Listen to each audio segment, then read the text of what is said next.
Hi, everybody. Welcome back. It's Valerie from Valerie's Front Porch, Valerie Hanson. And last name was an Ann, but Hanson was my maiden name, and that's what I write under. So that's what I'm using on these videos. I want to tell you a story about the facts of life. Now, this has to do with fun stuff. Don't get nervous, and don't turn me off. Trust me here. Okay. My kids were in 4-H, and my son decided that he wanted a rabbit project. Now, I thought rabbits were just sweet little soft, wonderful things. I didn't realize they had claws like this, could tear you up on the back, and they bit. Anyway, he liked his rabbit project, like kids do for about that long. And when he was done with it, I had kind of gotten attached to those rabbits, and I thought, I bet I could do this. I bet I could add to our income by raising rabbits. It was a farming community in California, but it was a rural community, so we didn't have sidewalks, and we didn't have the amenities that most cities have. They do now, but they didn't then. And so I bought the rabbit project from him, and I started keeping meticulous records. And it turned into a pretty good business there for a while. But to begin with, before I got to the point where I was producing enough rabbits to have a buyer come out and buy them by weight, yes, they ate them. I'm sorry. I apologize. I had little bunnies left over. I had these little cute little white bunnies. I was raising New Zealand whites, so they were going to be big rabbits, but they're little tiny bunnies. They were so cute. And by 8 weeks, they were ready to leave home. And I had no place to put them. So I decided that the best thing to do would be to sell them locally. Sell the bunnies locally and let people raise rabbits that they want to do. Let their kids learn about rabbits. I worked at the school, so I knew there were a lot of kids who were interested in 4-H and interested in rabbits. So I decided that I would put them up for sale, but rather than have people come to the house, I made arrangements to leave a cage down at the feed store. The local feed store was like a block away. And I left a cage at the feed store with a sign on there. I think I charged $2 for them. I don't know. But, they were bucks and does both. And because that was what I had. The problem is, baby bunnies are a little fragile.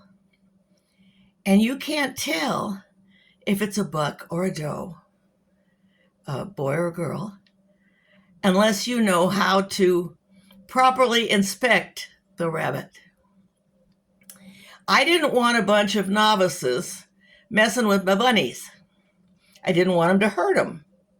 I didn't want them to do things that were bad for the rabbits. I mean, I cared for these animals, right? So I made arrangements to sex the rabbits at home. I've separated the bucks from the does, but I didn't have 2 cages. So I took a magic marker, one of those regular magic markers with the black ink in them, and I put a mark on each rabbit. B for buck, D for doe. And I took them down to the feed store. Well, you have to know the people involved in this story to really appreciate it. One of our friends, a close friend, had a ribald sense of humor. He was always making jokes. Very funny guy. He worked at the feed store. And one of the people who came in to buy bunnies for her children was a very shy, sweet local lady. Very shy mama who wanted to buy rabbits for her kids. Well, I had told him, and I told her too, you don't want two females. They'll fight. And if you have a buck and a doe, you get bunnies. She didn't want bunnies. So she wanted 2 bucks. And I was at work. I couldn't come and help her with this, right?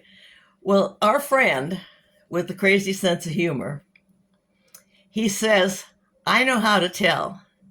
He said, if you will come out with me, I will show you how to tell the bucks from the does.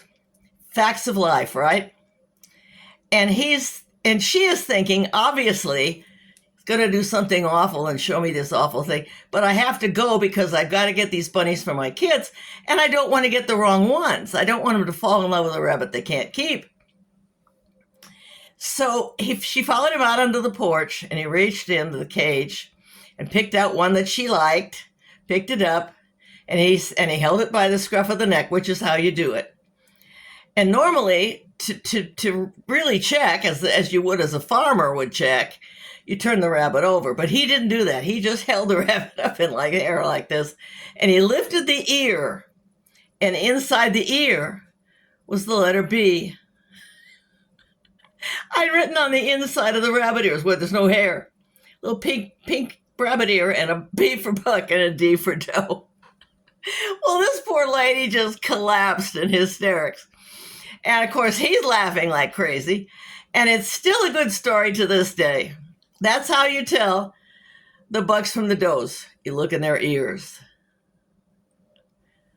Anyway, that's just a little bit, a little spice, a little slice of life, a little spice of life, little slice of life in the country.